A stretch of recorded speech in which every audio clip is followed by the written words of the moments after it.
have busted you months ago. Know that you dodged a bullet. Know that you narrowly escaped. Know that under different circumstances, today, you would be dust. I promise to be civil, but let's get something straight. I hate you. Let's get on with it.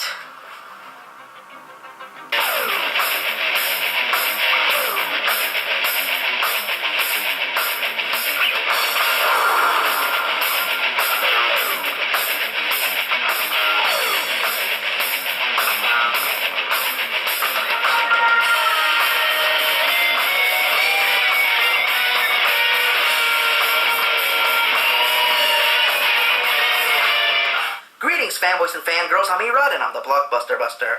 Spider-Man has gone on to become one of the biggest movie franchises of all time, being one of the 3 films responsible for the comic book movie boom.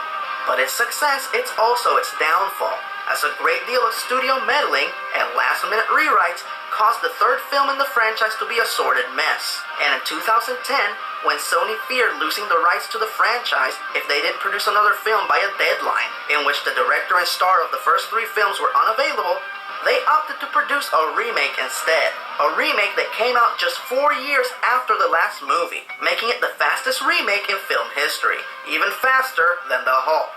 But lo and behold, the Spider-Man remake, titled The Amazing Spider-Man, turned out to be a decent film, which showed a great deal of potential for the continuation of the franchise.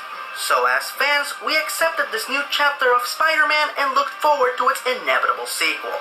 And that brings us to today. So, if you're one of those people that still defends this movie in spite of its many flaws, you might want to stop the video here. But if you are beyond sympathy for the mediocre, join me as I count down the top 10 uninspiring, unappealing, unintelligible, and downright unamazing Spider-Man 2 moments.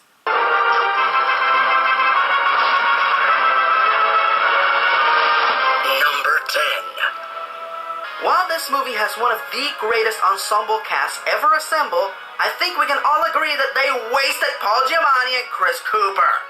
And I also thought I saw Black Cat in there for a second. Nah, I was probably just hallucinating. Not only did 2 of the best actors in the movie get the least amount of screen time, but they were casted as 2 of Spider-Man's most prominent and important villains, only for them to have little to no bearing on the plot. I mean, could you imagine if the Joker only showed up at the beginning and the end of Batman? There would have been riots on the street. This is one shitty decision that I'm pretty sure that both Chris and Paul resent to this very day.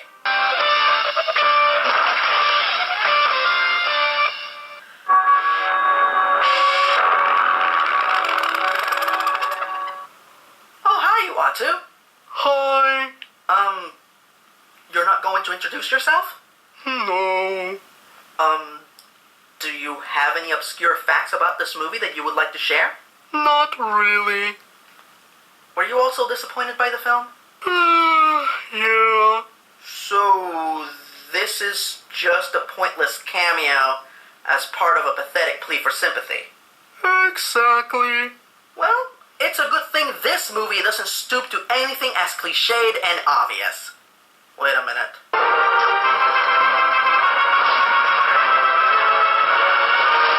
Number 9. Remember when Dennis Leary's character, Captain Stacy, died in the first movie? How tragic and meaningful that scene was? Wouldn't it suck if they ruined that moment with some relatively silly motif in the next movie? Dennis Leary's ghost appears to Spider-Man. He literally appears to him just to make him feel guilty about his past actions. Way to fuck it up, guys. If you were going to stoop to such an obvious low, why not go all the way and have him dispense valuable words of wisdom to Spider-Man? I'm just not happy because my life didn't turn out the way I thought it would. Hey, join the fucking club, okay? I thought I was going to be the starting center fielder for the Boston Red Sox. Life sucks. Get a fucking helmet, all right? Nobody's happy, okay? Happiness comes in small doses, folks. It's a cigarette or a chocolate chip cookie or a 5-second orgasm. That's it, okay? You come, you eat the cookie, you smoke the butt, you go to sleep, you get up in the morning and go to fucking work, okay? That is it. End of fucking list.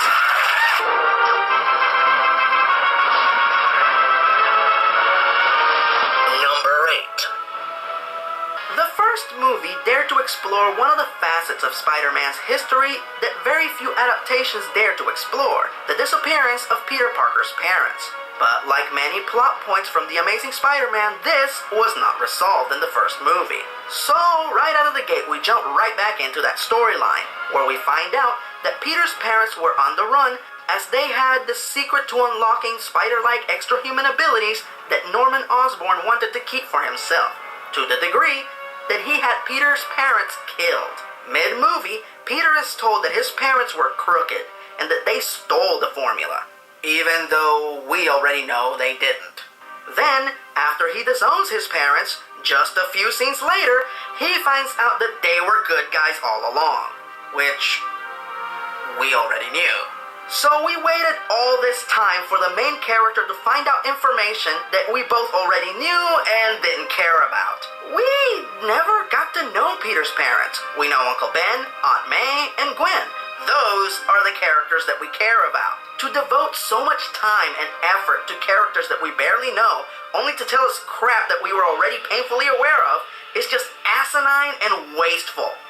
Ugh, I need something to cheer me up. Stanley cameos!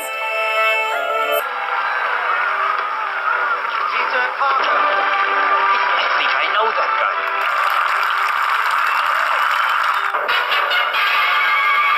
Hey, down you are. Oh.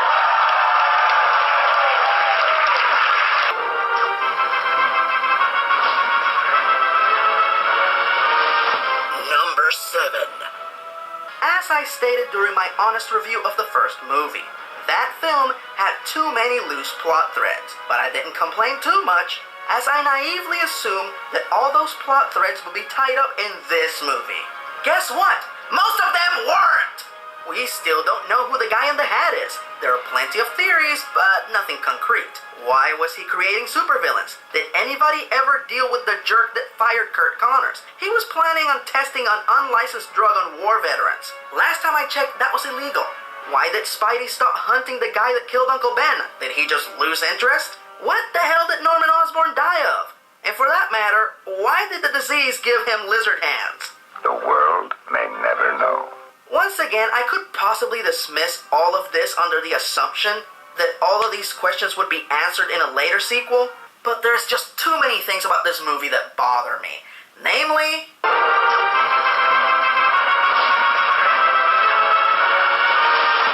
number 6. The villains in this movie suck! Keep in mind, I'm not talking about the actors. They're great. I'm talking about the overall portrayal of the villains in this movie. Let's start with the most tacked-on last-minute villain since Venom in Spider-Man 3, the Goblin.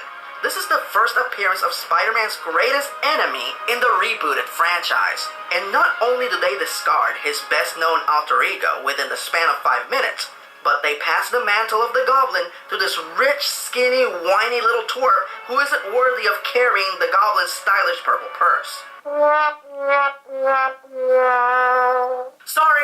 Sorry. Bag of tricks. First of all, for characters who claim to be best friends, these two have zero chemistry. I see no evidence in their behavior that these two have any kind of a bond or prior relationship. And of course, there's the fact that Harry is dying. And what does one of the richest and most powerful kids in the world do about it? He spends 90% of the movie sulking, instead of looking for a more plausible cure to his disease than Spider-Man's blood. Seriously, was that his only choice? So he decides to just kill Spider-Man instead. Yeah, that motivation is not forced in any way. Then, after an hour and 40 minutes, we finally get the Goblin. And, yeah, he looks like an extra from Highlander 2.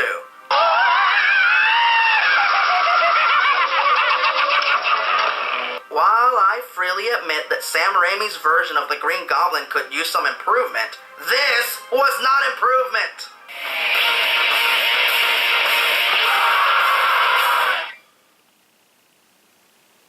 So, at this point in time, a lot of you are probably wondering, if I have so many issues with this movie, why don't I just go ahead and bust it?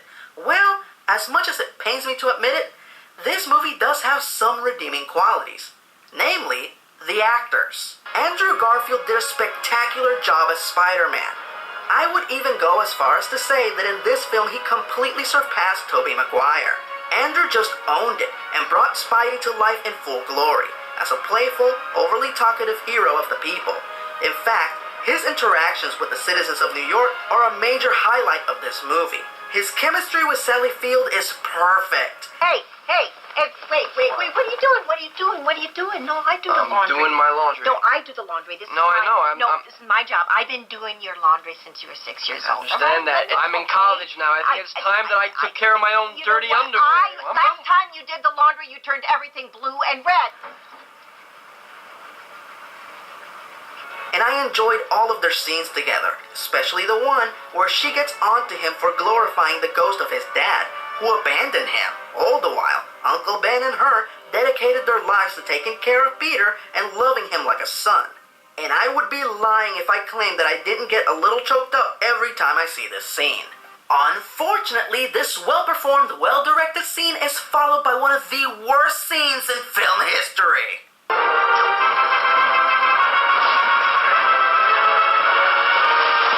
Number 5. This is the moment that officially made me lose all faith in this movie. And of course, I'm talking about the scene in which Harry thinks Spider-Man's blood can cure him, and Spider-Man refuses to help. You're a fraud, Spider-Man! I can summarize everything that's wrong with this scene with one sentence. Spider-Man would never refuse to help someone, especially his best friend. He's Spider-Man. He's Peter Parker. He's a genius. He almost figured out how to make this formula work in the last movie with Kirk Connors. And in this movie, he has access to his dad's secret lab with all of his research on the subject. The Peter Parker that I grew up reading about would at least try, but he doesn't. He abandons Harry and goes about his business. Why? Did he already save Harry and everybody only gets one?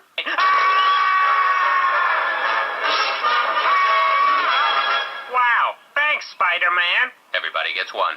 Tell him, Peter. Apparently everybody gets one. Bingo. You know how I mentioned earlier how the villains in this movie are, not so good?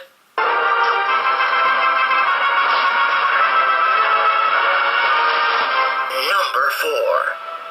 I was so excited when I first heard that Jamie Foxx was playing Electro in this movie, as the character is a bit of a blank canvas, giving the talented Jamie Foxx plenty of room to stretch his legs and play the character however he wanted. I also like the idea of Electro starting out as a nerd and an outcast. After all, that's the way Spider-Man started out. And if Electro represents anything in the Spider-Man mythos, it's the road not taken. Max Dillon, like Peter Parker, gets his powers by accident. But instead of using his great power with great responsibility, he goes in the complete opposite direction. Here, they turn him into a nerdy fan. Were the filmmakers making fun of us? 'Cause, I don't mind being made fun of, but could it at least be funny? Or interesting? He just comes off sad, out of touch, and hard to relate to. Not to mention, they already used this character arc with the Riddler and Batman Forever.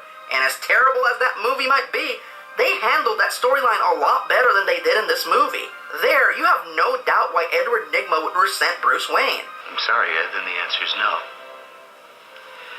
Tampering with people's brainwaves, mind manipulation, it just raises too many questions. Sorry. Thanks, everybody. Keep up the good work. Factory looks great. All right, everyone. Back to work. Here, however, Max gets his powers because his co-workers are assholes. Gilbert. What? It's Max. Can we shut down power on sector 32, please? Forget it. I'm out the door. What do you mean, though? Listen, I'm up here. It's dangerous. Sorry, Max. Hello? Seriously, were there no safety protocols in this place?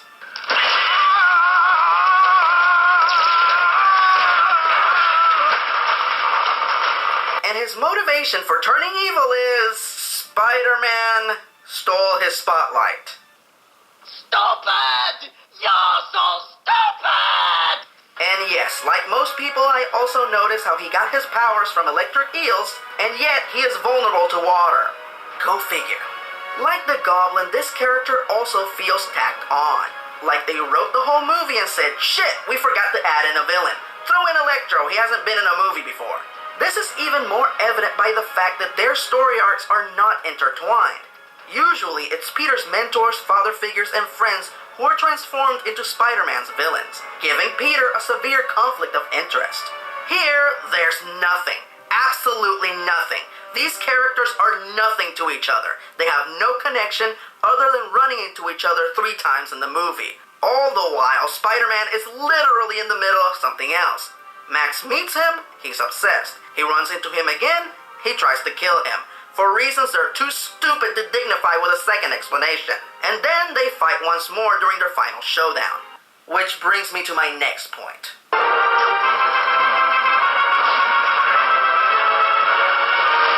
Number 3. Spider-Man kills Electro. I know I've preached about this before, but just bear with me one more time, cause I wouldn't bring it up if it wasn't important. Yes, I totally get it when certain heroes kill. Sometimes there is no other way. Now don't make me shoot you. Well then, maybe if it's someone you care about.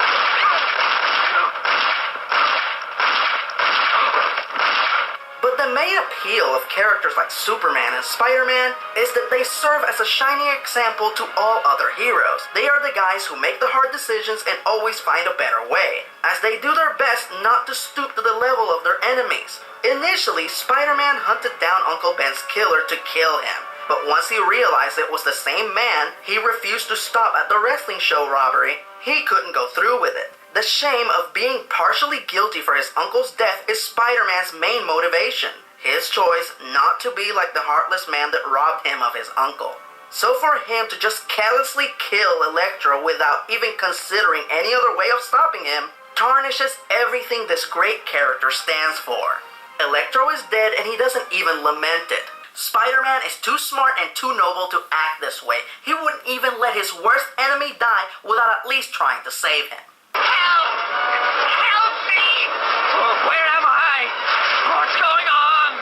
Spider-Man! Help me! Why on earth should I do that? Ah! No, as much as I hate him for what he's done, I can't let this happen. Revenge is never justified. Nothing will bring Mary Jane back. Hang on, Osborn! Which reminds me, Spider-Man did try to kill the Green Goblin in the comics, but he couldn't go through with it, even though the Green Goblin had taken from him the most valuable thing that Peter had. Which brings me to my next point.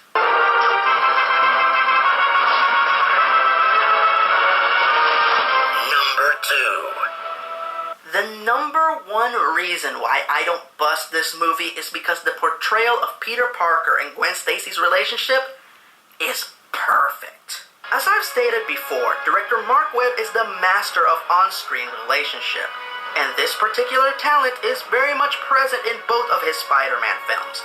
You see Gwen and Peter together and you have no doubt that they're in love, that their affection is equal, and that they will stand by each other no matter what. Plus, Andrew Garfield and Emma Stone's chemistry is fantastic. This is the maintenance closet, Gwen. This is the most cliched hiding place you could have chosen.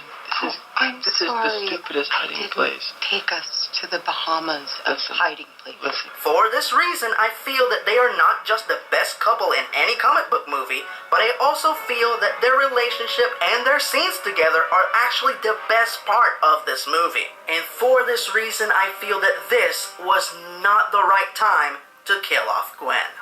Yes, I'm fully aware that she died in the comics. Yes, I'm fully aware that her death was a major turning point in Spider-Man's history. And yes, I can see how this entire movie is structured to end with Gwen's death. But here's the thing.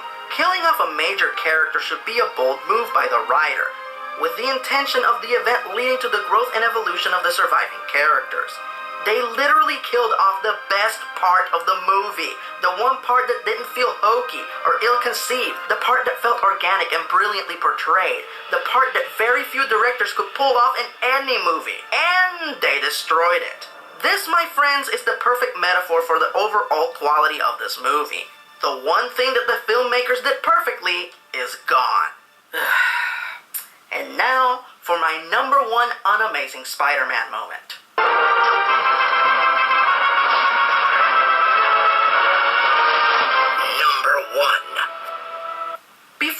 discuss the following subject, I would like to play a clip for you. Me and my friends feel like a lot of stuff is going in this movie. You have Rhino, Mary Jane, Gwen Stacy, Electro, Oscorp, the Osborns now. Do you feel like you're putting in too much? Because I don't really want another Spider-Man 3 where it's too much. Good question, man. It's just the right amount of stuff in it, obviously. Yeah, they lied. They lied to that fan, they lied to all the people at that panel. They lied to me, they lied to you, they lied to everyone. Because this movie is one unapologetic clusterfuck. Some of you might feel that this is not as big of a clusterfuck as Spider-Man 3, and honestly, I wouldn't challenge that. But a rose is a rose, my friends. This movie is an uninspired mess of plot points and mini-scenes that when assembled don't even come close to telling a cohesive story. All of these story elements are just happening on top of each other, and most of them are just painfully unimportant to the overall arc of the characters. You want proof? Try saying the plot of this movie aloud. I fucking dare ya. Alright, let's see. Peter Parker's trying to balance his romantic life with his superhero life. All the while, one of his fans turns into a supervillain who wants to kill him for, no good fucking reason. All the while, he's trying to find out the truth about his parents. All the while, his dying friend Harry has a vendetta against him. All the while, Oscorp is creating supervillains and... jeez. I don't get it. I think I made my point. So that concludes my top 10 unamazing Spider-Man moments. If you disagree and you still think this is one of the greatest movies ever made, God, I wish I was you. So that concludes another year of the Blockbuster Buster, as I once again enter the Erock sleep for 3 months to get some much needed rest. But don't fret, as I'll be back on March 2nd with a hammer in hand and ready to bust. In between now and then, there's plenty of Blockbuster Buster content coming your way, as Jarvis has plenty of pre-recorded honest reviews lined up and ready for automatic upload, for your viewing pleasure. And in January and February, you're getting 2 solid months of honest reviews dedicated to the Marvel movies, as we count down to the Age of Ultron. I have to say it's been a great year. My only regret is not busting Amazing Spider-Man 2.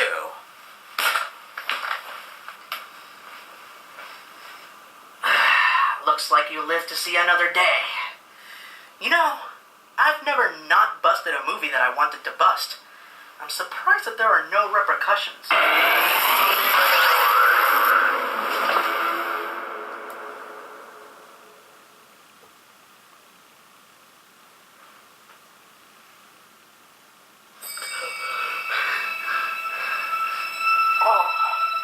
Oh, what happened?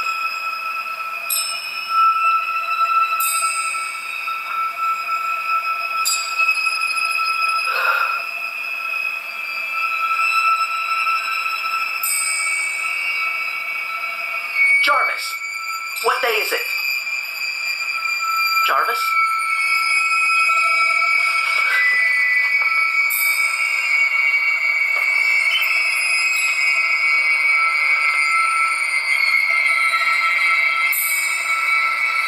Citizens of Dotmount, curfew begins at 7 p.m. Citizens found outside of their domiciles after this time will be detained and executed.